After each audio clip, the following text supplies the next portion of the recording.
Hi, this is Havilah Cunnington with Living the Good Life Now, and I'm glad that you're joining us. This is our 30 days of our I Do Hard Things study that looks like this. And if you're following me, I'm glad that you are. If you're brand new, I want to give you a little glimpse of what we're doing and why we're doing it. This week is all about self-love. We've been taking 30 days to go through this process, and the picture that we painted in the beginning of it all was Joseph, this young man who they called him the dreamer, and he comes walking along and his brothers despise him and they throw him in this pit. And we walked through that process of like, why do we end up in pits? Why do we end up in places of pain? And that process was, remember our childhood? We didn't get to choose that. Our personality, which we didn't get to choose. Our connections, whether it's a coach or a teacher or a pastor, we didn't get to choose. And our body, our physical body, whether we had sickness as a kid or had other issues, you know what? We didn't get to choose that either. And those places can cause pain in our lives. And so the first step we talked about was taking responsibility, that if we have pain in our lives, if we're stuck in a pit, if we feel like we're overwhelmed, well, guess what? The person we need to turn to is ourselves and ask the Holy Spirit to help us move forward. So the picture we had was that we were in a pit and that we were climbing out of this pit. Then we talked about the next week was I can do all things. And we talked about how forgiveness and hope go together. That there's a forgiveness and hope is a process. And when we forgive, the more we forgive, the more hope comes. And it's a supernatural thing. It's not something that the world just has. It's something that we as Christ followers have. When we choose to forgive and forgive ourselves and forgive others, hope comes. The hope of eternity, the hope of a better life, the hope of a future, the hope of heaven. It all comes in there, okay? Then this week is all about self-love. It's all about finding ourselves, knowing what God has called us to, and being safe in that process. So the last 2 days we've talked about self-love and boundaries and what it looks like. And today we're talking all about boundaries, which is my personal favorite. The reason it's my favorite is because I stunk at boundaries.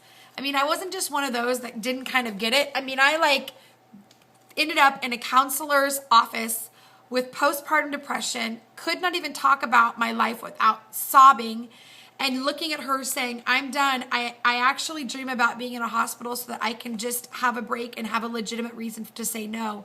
And she graciously loved me through it and began to teach me that I was a spiritual grown-up, that I had the tools to keep myself safe, and that I owed no one anything other than the Lord, and that I was to be responsible, and that actually loving God, the very best I could was loving myself, which I had never heard. I thought humility meant actually ignoring my own needs and loving someone else. Actually never saying no, because that was godly to always be available.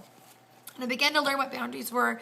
And so she broke it down, and I love this thought, is that we have 3 things that are in our yard or in our property. Our property is what God holds us responsible for, and other people, he doesn't, and they have their own.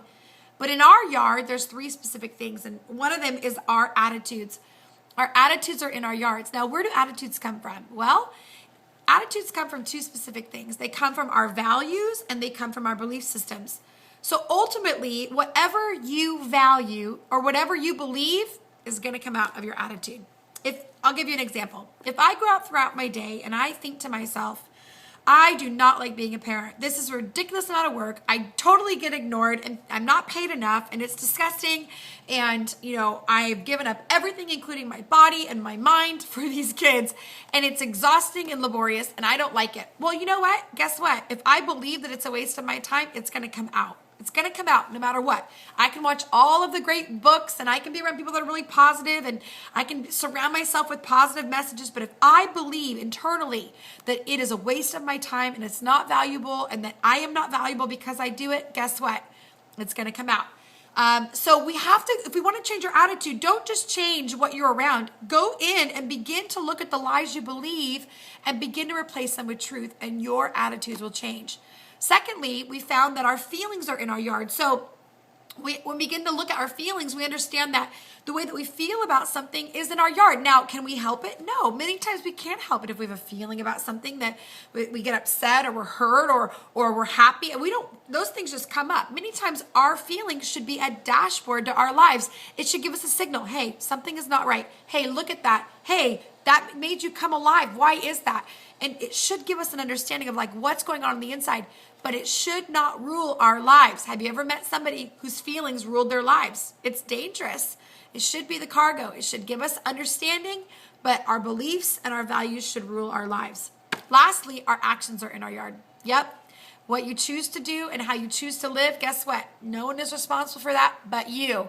You say, but I have a spouse that does this, or I have kids do this. Guess what?